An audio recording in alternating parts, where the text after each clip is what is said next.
주안의 만나 8월 31일 토요일 묵상을 함께 나오도록 하겠습니다. 오늘 말씀은 시편 106편 32절에서 48절까지의 말씀으로요, 하나님의 긍휼하심을 입은 자들의 찬양이라고 하는 제목으로 함께 묵상을 나오도록 하겠습니다. 오늘 본문에서는 지속적으로 하나님을 거역한 백성들에게도 하나님께서 세우신 언약 때문에 하나님께서 이들을 긍휼히 여기신다라고 하는 그 하나님의 마음을 말씀을 하고 있습니다. 우리가 오늘 살아가면서 하나님께 짓는 죄들이 많이 있습니다. 그렇죠. 우리가 부인할 수가 없습니다. 하나님의 마음을 아프시게 하고 심지어 다시 반역하는 그러한 행위들도 많이 있습니다. 그런데 여기에서 우리가 살아남는 이유가 무엇일까요? 하나님께서 무딘 분이시기 때문에 그렇습니까? 아니면 우리의 의가 있어서 그렇습니까? 혹은 하나님께서 나에게 관심이 없어서 그렇습니까? 아닙니다. 그것은 하나님께서 우리를 위하여 세우신 언약 때문입니다.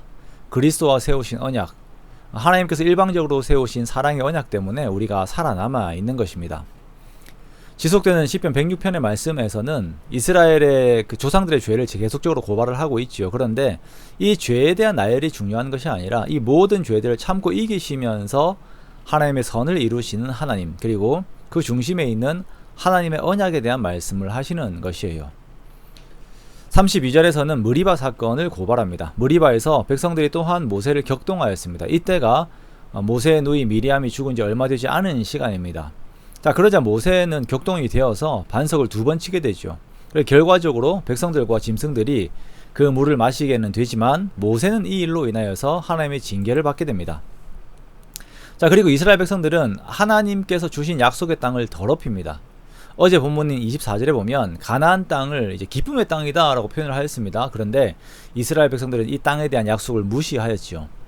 이제는 그 땅이 주어졌음에도 불구하고 약속의 땅을 거룩하게 통치하는 것이 아니라 그곳에서 이방 나라들과 섞여서 행음, 즉 혼합 종교를 가진 삶을 살게 되어요.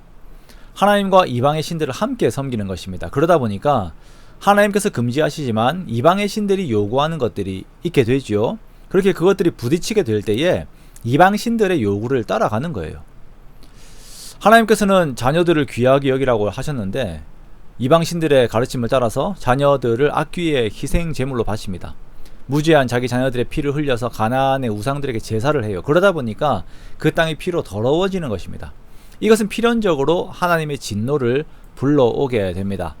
40절에 보니까 그러므로 라고 시작을 해요. 그러므로의 뒤에는 유다가 이방에 넘겨진 것들, 즉 바벨론의 포로로 잡혀가게 된 것을 말씀을 하고 있습니다. 그리고 그러므로 앞의 그 원인은 혼합 종교 안에서 하나님 앞에 범죄한 것을 말합니다. 즉 이 혼합 종교라고 하는 범죄 때문에 바벨론의 포로라고 하는 결론이 나오게 되었다라고 하는 것을 말하고 있는 것입니다. 43절에 보니까 하나님께서 이 죄를 짓는 이 유다 백성들을 지속적으로 구원을 하셨다라고 말씀을 하고 있어요. 근데 지속적으로 이들을 구원하셨음에도 불구하고 이스라엘이 교묘하게 범죄하였다라고 또한 말씀을 하고 있습니다. 교묘하게 범죄함에 대한 의미를 우리가 알고 있지요.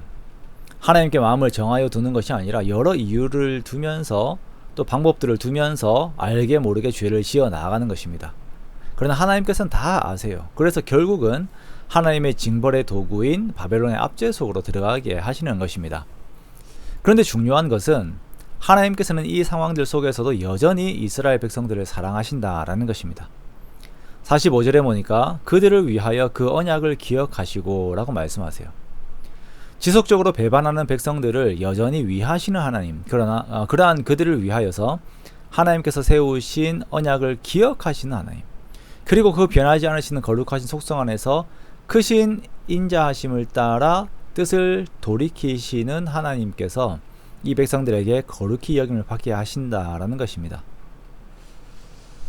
그렇게 이스라엘 백성들은 자신들의 의가 아닌 오직 하나님의 긍휼로 말미암아 바벨론에서 다시 약속의 땅으로 돌아오게 되는 것이에요. 그렇게 흩어졌던 모든 나라에서 다시 하나님께로 돌아오는 것, 이것이 유다 백성들이 하나님 안에서 입은 큰 은혜인 것입니다. 이러한 은혜를 기억해야 하는 것입니다. 나는 부족하지만, 나는 항상 하나님께 반역하고 배반하지만, 나는 벌을 받아 마땅하지만 하나님의 그 신실하신 언약과 그 사랑 안에서 우리가 긍휼하심을 입었다라고 하는 것을 우리가 기억하는 것입니다. 이러한 하나님의 긍휼하심은 백성들이 하나님을 찬양하게 하는 근거가 됩니다.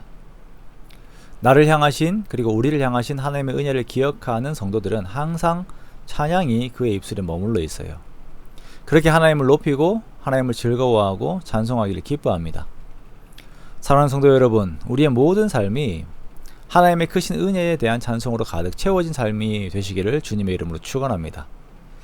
그렇게 하나님께 입은 은혜와 사랑으로 항상 채워져서 그 안에서 모든 만족들을 항상 누리는 저와 여러분의 복된 삶들이 되시기를 주님의 이름으로 축원합니다.